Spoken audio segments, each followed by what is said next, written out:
me respetan a todos niveles, y mi nombre y mi fotografía nunca van a mirar en papeles, porque a mí el periodista me quiere, y si no mi amistad se la pierde.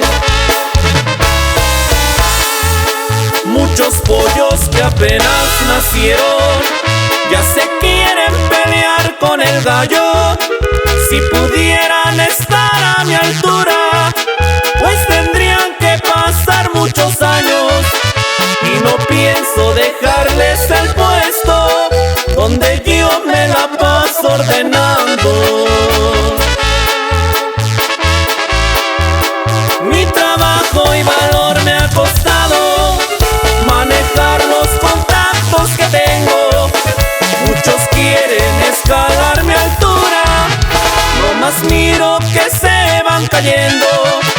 Han querido arañar mi corona, los que intentan se han ido muriendo.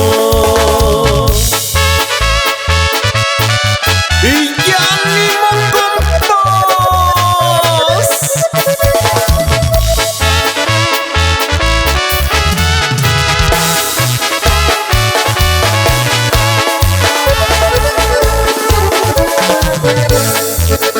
Yo navego debajo del agua y también sé volar a la altura.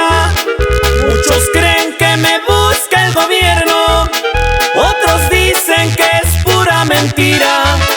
Desde arriba nomás me divierto, pues me gusta que así se confunda.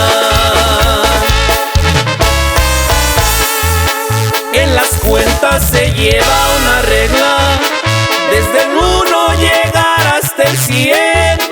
El que quiera ser hombre derecho, que se enseñe a mirar su nivel.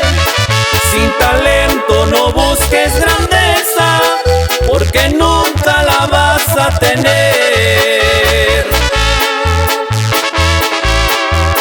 Soy el jefe de jefes, señores, y decirlo no es por presunción. Muchos grandes me piden favores, porque saben que soy el mejor. Han buscado la